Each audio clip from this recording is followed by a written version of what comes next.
The man known to history as John Gotti was born as John Joseph Gotti Jr. on the 27th of October 1940 in the Bronx neighborhood of New York City. His father was John Joseph Gotti Sr., a poor day laborer who struggled to maintain a huge family of 13 children. Many journalists during Gotti's infamous time at the top of the New York underworld claimed that John Gotti Sr. had come to America from the Naples region and was of Italian birth, but Gotti himself affirmed that his father was born in New Jersey. Gotti Sr.'s parents had come from a small village near Naples in southern Italy. The family's surname is believed, according to legend, to have originated from the period of the fall of the Roman Empire, when both the Visigoths and Ostrogoths, two Germanic tribes, had invaded and settled in Italy at various times in the 5th century. The name Gotti stemming from Goths. It's a colorful and probably inaccurate interpretation, given that surnames did not proliferate across medieval Europe until the 12th and 13th centuries. Gotti's mother was Filomena Fanny di Carlo. John Jr. was their 5th child. Fanny decided her 5th child looked like her husband at birth, and they decided to name him after his father. Gotti's childhood was precarious. He later stated that his father rarely worked, didn't provide for the family, and that they spent their lives in poverty. This memory is largely inaccurate. John Sr. did work a wide number of jobs. However, the family was constantly short of the basic necessities, in part because of John Sr. was an uncertain existence for the Gottis as a result. In the early 1950s, they relocated to Brooklyn. There, Gotti Jr. was involved with street gangs before he reached his teenage years. He evidently resented his upbringing and the poverty of it. In years to come, when the New York papers suggested that his father was an honest, hard-working man, he constantly corrected people, stating that his father was, quote, a bum. Like many of the most prominent leaders of Cosa Nostra, also known as the Mafia in the United States in the 20th century, Gotti's decision to enter a life of crime was born out of his revulsion at the poverty he had grown up in. Gotti became involved in New York City's organized crime during what could be called a golden age for the Italian-American Mafia. The Sicilian Mafia, known as Cosa Nostra, our thing, had first emerged in the late 19th century in New York on the back of the influx of millions of Italians into the United States. It became the dominant force in the city's underworld from the 1920s onwards, as a result of the spiraling levels of criminality which followed from the prohibition of the sale and supply of alcohol in the country. By the time Prohibition ended in 1933, the Mafia was an organized nationwide entity, with crime families emerging in dozens of cities and holding interests in everything from the trade in narcotics and control of illegal gambling to an influential role in the labor unions and various other endeavors. Some as seemingly pedestrian as control over waste disposal services and garment manufacturing. The mob's influence in New York and other cities was immense through the middle decades of the 20th century. As such, Gotti entered into a powerful organization when he became a soldier in the 1950s. However, it was also a period in which government efforts to investigate the full extent of Cosa Nostra's power across America and its activities in order to crack down on it.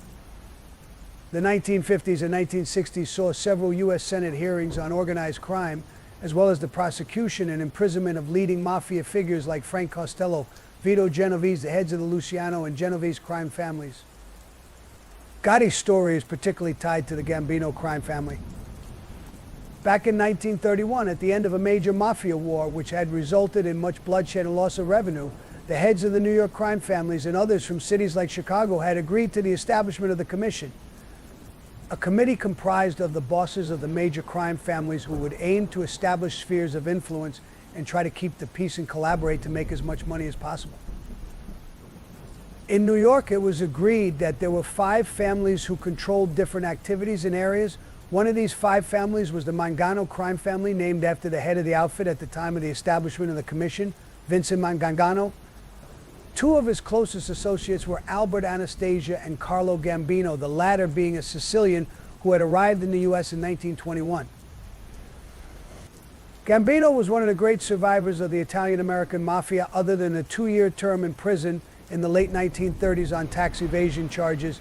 He managed to avoid either prolonged imprisonment or being murdered in nearly half a century near the summit of the New York underworld. In 1951, Mangano disappeared, and it is assumed that he was murdered on the orders of Anastasia, with the Mangano crime family soon becoming the Anastasia crime family.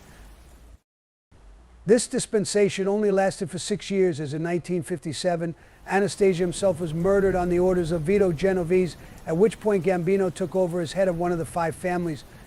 With the retirement of Frank Costello in 1957 and the imprisonment of Vito Genovese for 15 years in 1960, Gambino emerged as arguably the most senior figure in the New York Mafia. This was the broad context of Italian-American crime in New York City, as Gotti began his burgeoning career as a criminal in his teenage years. By the time he was 13, he was running errands for the local mafiosi in Brooklyn, having possibly become involved under the influence of his older brother Peter. At the same time, he remained in school for some time. A test in his early teenage years suggested he had an IQ of 110, somewhat above average. He later claimed it was around 140. By the time he was 14 and 15, he was ditching school much of the time. His parents didn't seem to mind much, even as he mysteriously started having extra money, or when he came home with a tattoo of a serpent on his right shoulder. It was also at this time that his early foray into crime left him with a lifelong injury. One day in New York, he and a bunch of his fellow teenage hoodlums were attempting to steal a portable cement mixer. When it fell over and crushed the front of Gotti's foot, he spent much of the summer that followed laid up in hospital. The injury resulted in lasting nerve damage, which caused Gotti to develop a new walk, whereby he constantly avoided placing pressure on the toes in the front of the damaged foot due to the pain it caused him. The result was effectively a limp, but Gotti fashioned it to make it look like a strut. In the late 1950s, as he entered his early adult years, Gotti emerged as the leader of a gang of young men who had grown up carrying out tasks for the local mafiosi. Some of the individuals who began working with him, even at this early stage, like Angelo Ruggiero and Wilfred Willie Boy Johnson, would run with Gotti for many years to come. The personality of the crime family he would run in the 1980s in many ways reflected this. While the gangsters of the 1950s and 1960s had come of age back in the 1920s and 1930s and had a certain ethos around how to behave, Gotti and his allies never fully stopped being the gang of teenage hoodlums who grew up together in the 1950s. The outfit was known as the Fulton Rockaway Boys, named after the region of Brooklyn where they hailed from. Already at this time, Gotti was working with Carmine Fatico, a senior member of the Gambino crime family. He was, however, also clocking up criminal convictions. Between 1957 and 1961, he was arrested on 5 occasions. He managed on each occasion to either have the charges dropped or to have his lawyer plea bargained down to probation for what were minor arrests. At some point in August 1960, Gotti, still shy of his 20th birthday at the time, spent the night with Victoria Di Giorgio. She was a girl he had first met back in 1958 and was of half Italian, half Russian Jewish descent, and was Gotti's on-again, off-again girlfriend for a time. A few months after spending the night together in August 1960, she informed John that she was pregnant. The child, named Angela, was born in April 1961. John and Victoria wouldn't get married until March 1962, yet when they started their family, it led to a temporary hiatus in Gotti's budding criminal career. Under Victoria's influence, he attempted to become a legitimate citizen for a time, working variously as a delivery truck driver and pressing coats in a factory. None of these jobs stuck. By the mid-1960s, he and Victoria had 2 more children. His periodic forays back into criminal activities led to constant arguments, and for a time they separated. However, from 1966 or so onwards, as Gotti re-entered the criminal world full-time and began to earn a decent amount of money, things settled down and Victoria accepted how he was earning a living. Or it is possible that she learned not to ask too many questions about Gotti's work. Victoria, in large part, accepted John's illegal way of earning a living once he started making substantial amounts of money in the second half of the 1960s. The circumstances of Gotti's rise in power are relatively clear. In the mid-1960s, his old mentor, Carmine Fatico, decided to move his operations out of East New York and into Queens. In a large part because of the demographic changes in New York City at the time, as the Italian identity of certain neighborhoods ended and new generations of migrants from other countries arrived in East New York. In Queens, Fatico gave Gotti a growing amount of responsibilities. Their base of operations was Ozone Park, not far from Idlewild Airport, which had been recently renamed as John F. Kennedy International Airport. Hundreds of trucks passed through the Ozone Park area every day, moving from the airport toward Manhattan and other parts of the city. Gotti and his crew began hijacking as many trucks as possible in 1966, often acting on tips from people who worked at the airport and who knew which trucks had especially valuable cargo or amounts of cash. A crew of low-level gangsters worked with Gotti in this, notably Ruggiero, Willie Boy Johnson, and several of Gotti's older and younger brothers, Peter, Richard, and Gene. This was the Wild West period of airport hijacks, as the amount of cargo being shipped through airports increased considerably, and law enforcement hadn't yet realized that major efforts would have to be made to stop people from stealing it. In 1968, Gotti and several of his associates were arrested for the first time for their role in robbing JFK International Airport. In this particular instance, they didn't hijack a truck coming out of the airport. Instead, they were impersonating truckers and had driven a U-Haul truck into the airport cargo area itself. It hardly seems like the most glamorous of things to have been arrested for, but their target on this occasion was a cargo of women's dresses.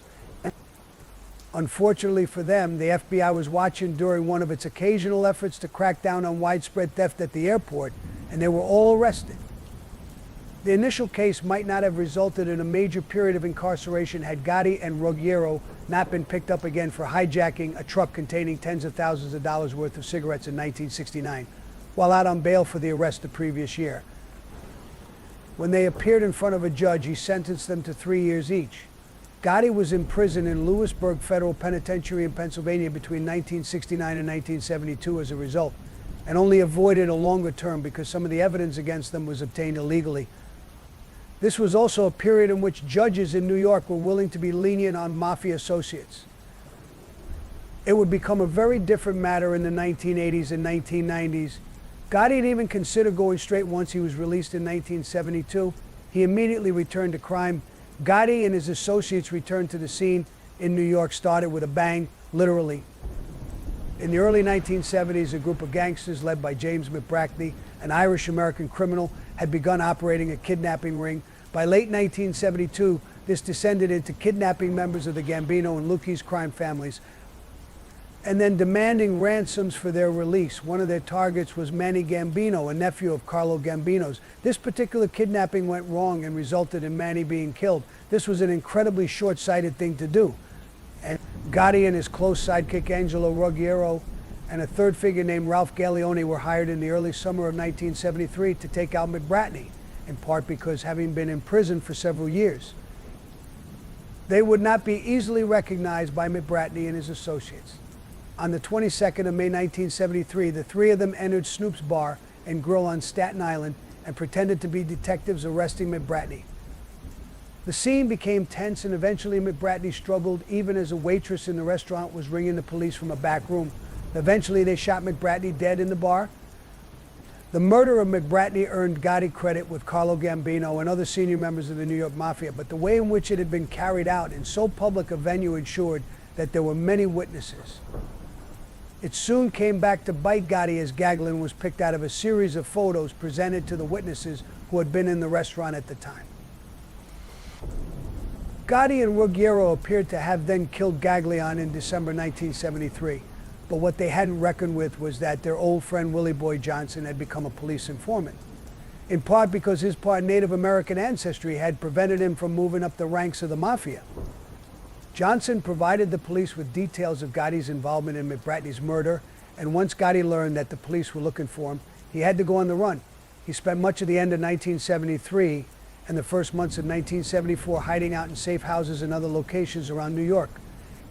Eventually, though, acting on another tip from Johnson, the NYPD caught up with Gotti in a bar in Queens in the spring of 1974. He was arrested and sent to trial. Incredibly, despite the fact that he was facing charges of being involved in a homicide through the urging of Gotti's legal counsel, the notorious lawyer Roy Cohn, who had risen to prominence as counsel for Senator Joseph McCarthy during the 1950s Red Scare. Gotti was only given a 4-year prison sentence. He served less than 3. While Gotti was serving his second prison sentence in the mid-1970s, events occurred in New York which would have a bearing on the rest of his life. On the 15th of October 1976, Carlo Gambino died at home after suffering a heart attack at 74 years of age. His death left a gap at the top of one of the most powerful crime families in all of the Italian-American Mafia. The expectation had been for many years that when Gambino died, he would be succeeded by Agnello Della Croce, his longtime underboss. Many were surprised then to find that When Gambino died, he had left instructions that Paul Castellano was to take over. There were numerous reasons for this. Firstly, De La Croce was imprisoned throughout much of the 1970s on tax evasion charges, and this counted against him when the succession was being decided.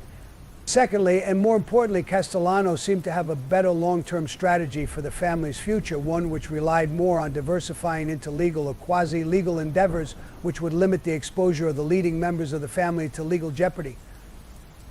He was, for instance, skeptical about the long-term viability of dealing in narcotics.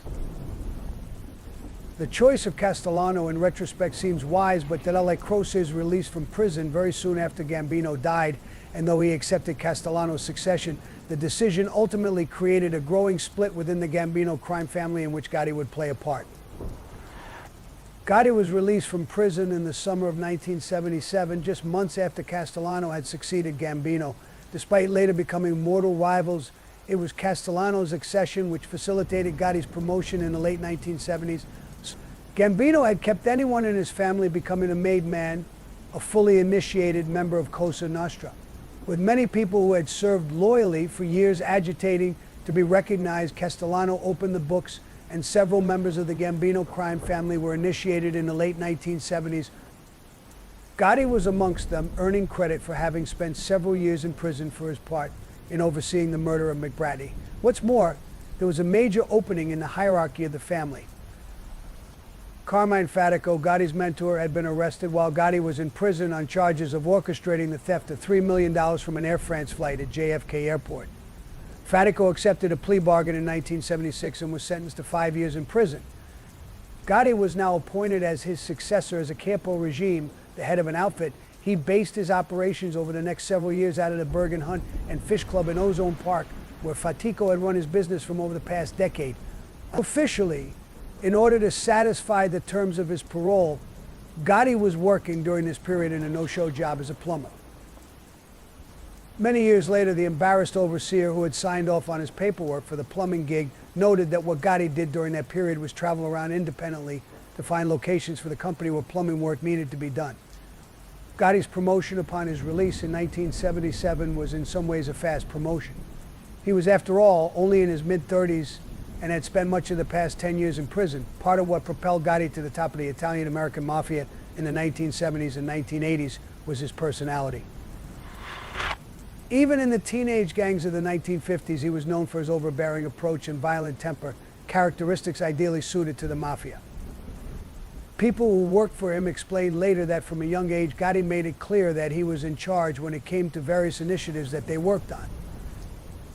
He was also a fantastic earner. Within a short period of time, the Gotti outfit became the highest earning crew within the Gambino crime family. Much of this was because of how brazen they were. From 1977 onwards, he surrounded himself with figures he had come up with as part of teenage gangs in the 1950s. While this served everyone well for a time, it eventually caused problems. Not least because some of those with whom Gotti associated had been running around New York for years, proclaiming that they intended to take over the New York Mafia before long. Their efforts to do so ultimately proved incredibly destructive, and Gotti was the driving force behind all of this. In December 1978, Gotti was involved in one of the most infamous incidents in the history of the Mafia. This was the Lufthansa heist, organized and overseen by James "Jimmy the Gent" Burke, an associate of the Lucchese crime family. The scheme involved a large number of gangsters robbing the Lufthansa cargo terminal at JFK Airport, where they had learned that Lufthansa stored large amounts of currency. The heist saw approximately $5 million stolen in cash, along with nearly $1 million worth of jewelry. None of it was ever recovered, in part because Burke afterwards became determined to cover up any evidence and keep as much of the money as possible, murdering many of those involved in it. Gotti was involved in the heist in a fairly peripheral fashion. One of the getaway drivers, Parnell Stacks Edwards, was meant to bring the getaway van to a scrapyard owned by Gotti to have it quickly destroyed after the robbery to get rid of any evidence on that front. This never happened. Edwards parked the van not far from the scrapyard and went to his girlfriend's apartment to celebrate with narcotics. The police quickly found it and lifted fingerprints from it, which facilitated their investigation. Just weeks later, Gotti was involved in another infamous incident. The murder of Thomas Desimone, the inspiration for the character of Tommy played by Joe Pesci in Martin Scorsese's film Goodfellas. DeSimone had garnered a reputation in the 1970s as a good earner operating with close associates Henry Hill and James Burke, but he also had a reputation for incendiary behavior. Not least the murder of William Benvena, a senior member of the Gambino crime family and someone Gotti had worked under on occasion in the 1960s. Benvena's killing in 1970, shortly after he had been released from prison, was just the first of a number of questionable actions by an increasingly psychotic DeSimone in the years that followed. One of these included the murder of Ronald Girota, a close associate of Gotti's, in December 1974, while Gotti was in prison. This incident occurred after DeSimone and Giroti feuded after DeSimone assaulted Girot's sister while he was dating her. All of this led Gotti to act against DeSimone in the late 1970s after he became capo regime in the chaotic months following the Lufthansa heist. DeSimone simply vanished around the very end of 1978, and it is assumed that he was killed either in the last week of 1978 or the first half of January 1979 on Gotti's orders, though his body was never recovered. In March 1980, a family tragedy hit the Gottis and resulted in further bloodshed. On the 18th of March, Gotti's son Frank, who was 12 years old at the time, was killed when he sped out onto the street near the Gotti home on a motorized bike and was struck by the oncoming car of one of Gotti's neighbors, John Favara. A police inquiry and inquest followed. During the course of this, it was concluded that Frank had driven out blind and at speed on the bike onto the street in front of Favara's oncoming car, and that Favara was in no way to blame for the incident.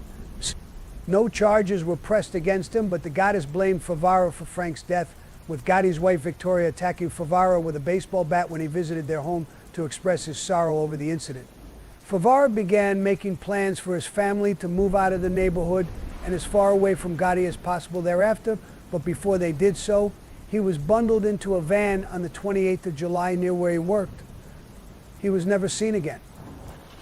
Gotti was conveniently on a family holiday in Florida when the murder happened and had an alibi when questioned by police. It is now understood that Favara was killed in a job overseen by Charles Carnelia on Gotti's orders before his body was dissolved in acid. During these years, Gotti earned significant amounts of money. He was doing so in ways which were creating growing tensions between him and Paul Castellano. Gambino had appointed Castellano as his successor, in part owing to Castellano's efforts to move away from risky money-making endeavors, such as drug dealing, toward white-collar crime. This does not mean that Castellano was opposed to making money from narcotics, just that he wanted such operations to be run differently. He believed that made men like Gotti shouldn't be involved in drug trafficking on a personal level, and that there should be a chain of command which ensured that drugs were being handled by much more junior figures within the family. The idea was to insulate the more senior members of the family from possible charges by ensuring that they could not be directly implicated in the sale and supply of large consignments of narcotics. Gotti and his associates were disinclined to follow Castellano's orders, and by the mid-1980s this caused growing friction between Gotti and his ostensible boss. The rivalry between Gotti and Castellano in the 1980s was as much about personalities and management styles as anything else. But Gotti was a street enforcer, an individual who earned respect from many Gambino crews for his ruthlessness, risk-taking, and willingness to get his hands dirty in order to earn as much money as possible. Gotti was known to gamble heavily, often as much as $30,000 in a night. As the two authors of one of the main biographies of Gotti wrote years later, he was fierce, violent, foul-mouthed, and clever. By way of contrast, Castellano became the epitome of a reclusive, almost paranoid mob boss in the early 1980s. At this time, he moved into a 17-room mansion, which he had built on Todd Hill on Staten Island, one which was replete with an Olympic-sized swimming pool and elements of which were designed to mimic the exterior of the White House in Washington, D.C. There, Castellano was known to spend days or even weeks at a time cooped up, receiving guests in his silk dressing gown and slippers. Only a handful of close associates were able to visit him here, and he directed his family's business through them and them alone. This insulated Castellano from any potential investigations. Yet at the same time, his methods were seen as heavy-handed and aloof. In these circumstances, Gotti was increasingly viewed as the popular alternative boss who was actually active on the ground in New York and lived like many of those who worked under him. The growing rivalry between Gotti and Castellano was enormously exacerbated by the federal wiretapping of Angelo Ruggiero's home after the FBI were granted a wiretap order by the Department of Justice in November 1981. The wiretap was placed on the phone in Ruggiero's daughter's bedroom, a phone which he believed was safe to use. Over the next 2 years after the wiretap was installed, police recorded some of the most extraordinary phone calls ever captured by police authorities investigating the Italian-American Mafia. Ruggiero broke every rule the mob had going, openly discussing gambling operations, racketeering, and loan sharking, and sometimes even drug trafficking on the phone. The evidence they collated was used in due course to obtain permission from the Department of Justice to install further wiretaps, including one in the home of Castellano himself, which was put in place by officers posing as cable company workers in the neighborhood. Eventually, the extent of the incriminating wiretaps became clear in 1984 and 1985. By then, De La Croce, Ruggiero's cousin, had obtained a transcript through police insiders of the phone calls which had been recorded from the wiretap in Ruggiero's home. Castellano, who was arrested in 1984 on other charges and had numerous legal cases hanging over him, demanded the transcripts from De La Croce. He refused to provide them, and over 1985 there were growing tensions surrounding all of these developments, with Castellano indicating that he was considering demoting Gotti owing to his alliance with De La Croce. And also the fact that Ruggiero, one of Gotti's closest allies, had been so indiscreet in discussing business at length on many, many occasions on the phone. Matters came to a head at the end of 1985. De La Croce had been ill from cancer for some time, and on the 2nd of December he passed away. Although there had been a rivalry between he and Castellano ever since Gambino died back in 1976, De La Croce was an old-school mafiosi and adhered to the rules of succession. He broadly understood that war between people within the Mafia did nothing except increase the likelihood of jail or death, and always impacted profits. Owing to this, De La Croce acted as a brake on Gotti's more volatile nature. With his death, that ended. No sooner did Gotti receive news of De La Croce's passing than Gotti began moving to remove Castellano. The decision was made easier for him when Castellano inflamed tensions by not attending De La Croce's funeral and then promoting Thomas Bellotti, a Castellano loyalist, as his new underboss. There were even murmurings that with De La Croce out of the way, he intended to break up Gotti's crew. Thus, just 2 weeks after De La Croce's death, Gotti had Castellano killed. The murder was carried out by 3 hitmen who pounced when Castellano was walking from his car towards Sparks Steakhouse on a crowded street in Midtown Manhattan, where Gotti knew he was planning to have dinner on the evening of the 16th of December 1985. As they left the automobile, both he and Bellotti were gunned down on the street. Gotti was in a car nearby and is believed to have driven past moments later to observe the scene close up and confirm that Castellano and his underboss were dead. Gotti's actions were highly inflammatory. He had neither sought after nor received any sort of approval for or permission to murder Castellano from the commission, the body comprised of the heads of the other New York families and other Mafia leaders, nor would he have received it if he had. He had effectively gone rogue and violated one of the cardinal rules of the Mafia, that major actions like this were only to be taken based on the consent of other leading figures. Nevertheless, there was no denying that he was also Castellano's clear successor. Hence, when a committee met days later, they appointed Gotti as interim head of the family. This decision was ratified in the middle of January 1986. Gotti appointed Frank D'Isico as his underboss. D'Isico was dead within months, killed in a car bomb explosion as a reprisal from Castellano loyalists, though no wider succession war ensued. Thereafter, Gotti appointed Joseph Armone as his new underboss, a Gambino family veteran who had first started working with the family in the 1930s when he was a teenager. The first years of Gotti's time as head of the Gambino crime family were mixed ones. The Gambino crime family, a sprawling organization with hundreds of individuals involved in its operations in narcotics, gambling, racketeering, and a wide array of other more pedestrian activities, such as the control of waste management and various trades such as plumbing unions, had an estimated annual income of upwards of $500 million. A large chunk of this came to the man at the top, and Gotti made millions of dollars every year. But these were also difficult times. When he was confirmed as boss in January 1986, many of the senior and middling members of the family were facing prosecution on a wide range of different crimes. some of which stemmed from drug charges at a time when the drug epidemic was leading to a steep rise in convictions and sentences, while others stemmed from the fallout from the Ruggiero wiretaps. In short, it was a time for diplomatic moves and subtlety to try to reorientate the family in a way which would minimize its legal exposure. Gotti did just the opposite. Much of Gotti's downfall stemmed from his flamboyant public persona and the way he courted notoriety. As early as the final weeks of 1985 and the first weeks of 1986, Gotti was already acquiring a growing public profile as New York's newspapers reported on the murder of Paul Castellano and the fact that Gotti had been responsible for it. He was rarely out of the newspapers for the next 7 years thereafter. A snappy dresser, he was regularly seen at some of New York's most upmarket restaurants and bars, and whenever cameras were around, he winked at them and played things up. Never acting camera shy like many an old-school Mafia Don, his public notoriety was augmented by the fact that the American public was increasingly obsessed with gangsters and crime lords, making Gotti a good story for numerous papers. Over time, he acquired the reputation of the Dapper Don around New York, in reference to his dress sense and being regularly photographed. Others weren't impressed. An old associate of his, John Elite, later stated he did everything loud, brazen, not intelligently. When people talk about the hit of Paul Castellano, I say it was the dumbest thing that was ever done in history.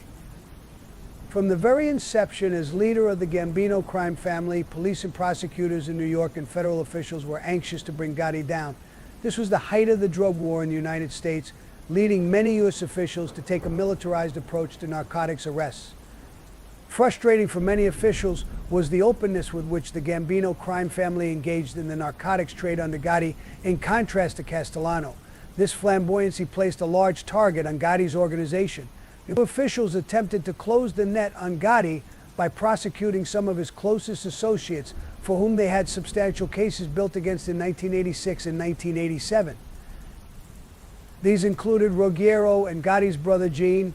Ruggiero was eventually convicted, though he spent little time behind bars as he was terminally ill with lung cancer by the late 1980s and eventually died in December 1989. In the final stages of his life, Gotti refused to visit him in hospital, furious that his childhood friend had brought down so many complications and difficulties on him through his careless actions during the period when his phone was wiretapped between 1982 and 1984. Gotti was also brought in front of several judges and jurors during these years. In 1986, he was brought in on a racketeering charge. He managed to undermine the case by paying a bribe of $60,000 to one of the jurors, George Pape. He also undermined the prosecution's case by claiming that most of its key witnesses were people who had been arrested themselves and were desperately trying to avoid prison by inventing claims against Gotti. Gotti was acquitted in March 1987. He was picked up again in early 1989 by ordering an assault shortly after he became the head of the Gambino family on John Oano, a local union leader who was involved in low-level organized crime himself. Gotti jokingly offered the police 3-to-1 odds that he would beat the case as he sat in the back of their car after being arrested. The case was subsequently elevated to 6 different assault charges and 1 charge of conspiracy. Gotti managed to beat all of them when the case came to a conclusion in February 1990. These were high-profile trials that commanded a large media presence. During the trials, Gotti played up to the cameras when entering and leaving court. As a result of his showmanship and the continued acquittals, the media began to refer to him as the Teflon Don, a name used to indicate that criminal charges never seemed to stick to him.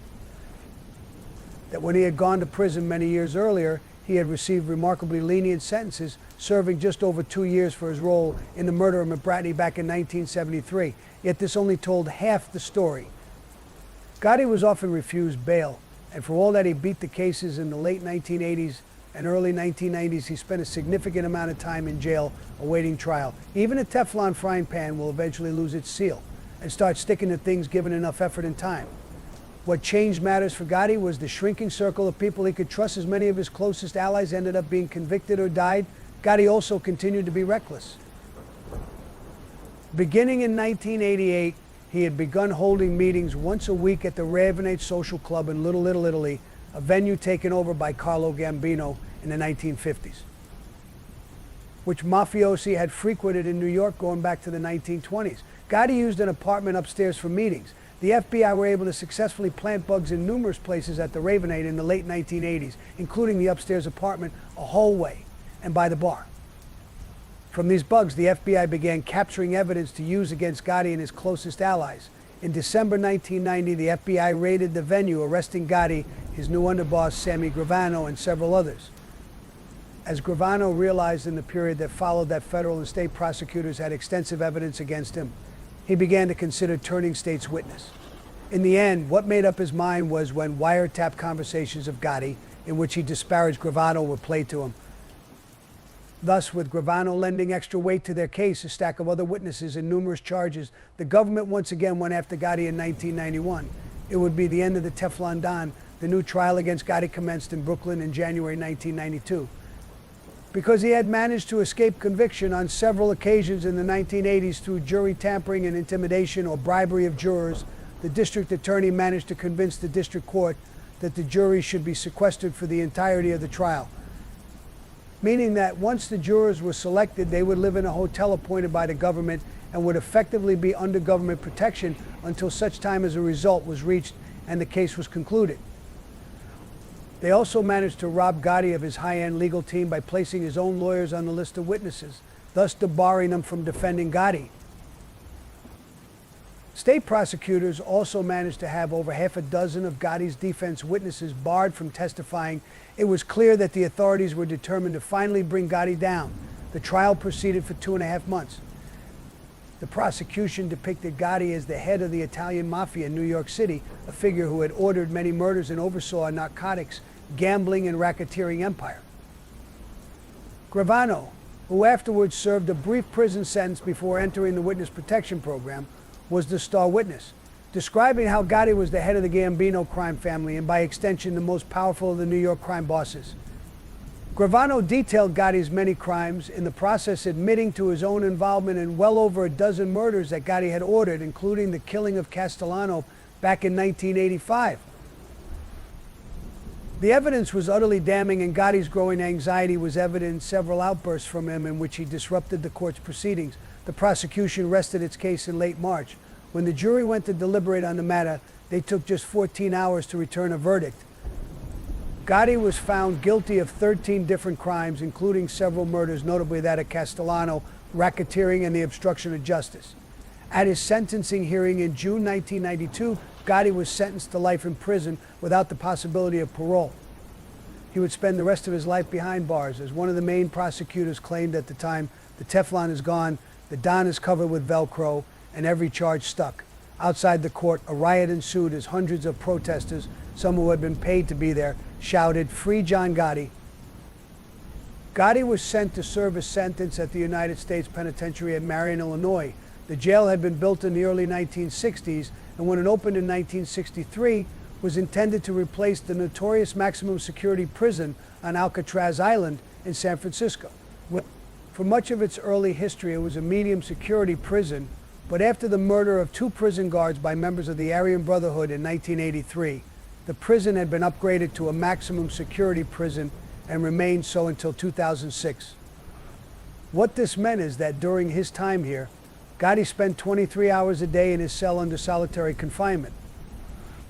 Other inmates here during Gotti's time included Victor Bout, the infamous Russian arms dealer who was released in a prisoner exchange with Russia in 2022, and several al-Qaeda operatives convicted long before the 9/11 attacks in 2001. For a time, Gotti tried to continue running affairs in New York from Marion, though it quickly became apparent that this was largely ineffective.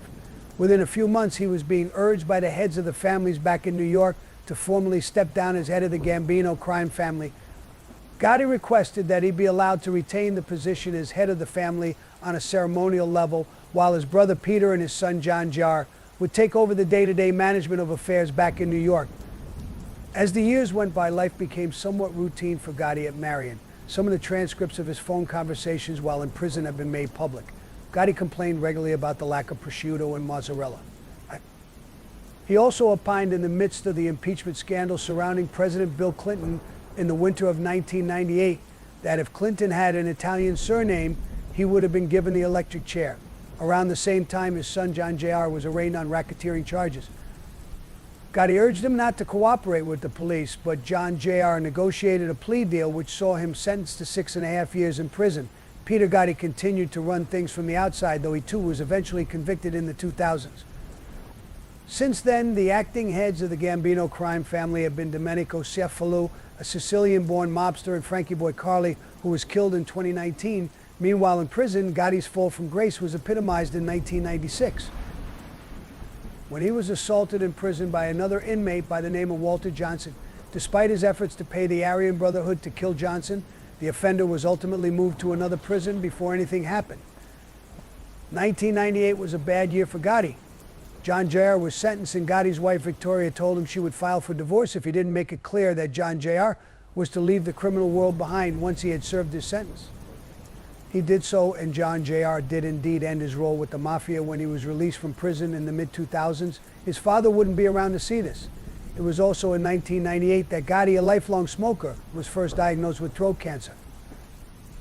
He was transferred to a medical prison in Springfield, Missouri, ironically the same place where Vito Genovese, the head of the Genovese crime family, had been sent to serve out the remainder of his life in prison 30 years earlier. There, the tumor was removed and Gotti returned to Illinois. However, the cancer returned in 2000 and Gotti was sent back to Missouri again. There, his condition deteriorated quickly in the early 2000s, and he died on the 10th of June 2002 at just 61 years of age. His local church in Brooklyn agreed to only a limited ceremony on account of his criminal past. A small service was held before Gotti's body was placed in a family crypt. The Mafia presence at the funeral was extremely limited, in part because by the time he died in 2002, over half of the made men and senior members of the Gambino crime family were in prison as a result of the wave of prosecutions and convictions which began around the time Gotti took over in the mid-1980s. The period after Gotti was incarcerated and since his death in prison has seen a dramatic decline in the power of the Italian-American Mafia in New York City and across the United States. The factors involved in this demise are numerous. Firstly, America's major cities have become far less lawless, with crime declining in tandem, including the activities of the Mafia. Some of this is owing to the militarization of the police in America as a result of the war on drugs and increased prison sentences for narcotics charges and other crimes. The ties between the political world and organized crime, such as the Italian-American Mafia, have also all but disappeared in recent decades, in many ways as lobbying in Washington, D.C. has replaced the sort of local clientage which characterized politics in a city like New York in earlier years. The changing nature of crime has also played a role, with cybercrime replacing many of the Mafia's traditional fields of activity. Finally, the world of organized crime in America and the Western Hemisphere, broadly speaking, has simply reorientated over the last half a century, with newcomers such as the Albanian Mafia, who have ties to the 'Ndrangheta of southern Italy back in Europe, muscling into spheres of operation which were traditionally controlled by Cosa Nostra, often by proving that they were capable of being more violent and ruthless. Hence, while the Italian-American Mafia continues to play a considerable role in the American underworld, it is a minor entity by comparison to the organization which existed when John Gotti first became involved in it back in the 1950s. Many people would argue that John Gotti played a huge role in the demise of the Italian-American Mafia at the end of the 20th century. He did so in numerous ways. Firstly, when he murdered the boss of his own family, Paul Castellano, and took over the Gambino crime family, he broke one of the cardinal rules which had held Cosa Nostra together over the previous half-century. Secondly, and more importantly, his flamboyant activity and the way he courted public notoriety in the 1980s and early 1990s transgressed on the idea that the Mafia should carry out its activities as subtly as possible and without garnering the attention of governmental authorities, as he courted public attention in this way. Increased resources were deployed to combat the Mafia in New York, leading to his own eventual downfall, and a great many other members of the five families of New York, as Anthony Salvatore Caso, the underboss of the Lucchese crime family, who was himself arrested in 1993 and eventually sentenced to 455 years in prison, stated what John Gotti did was the beginning of the end of Cosa Nostra. This was the life of John Gotti. I hope you enjoyed it. Don't forget to subscribe to the Sleep Hub channel. Don't forget about it.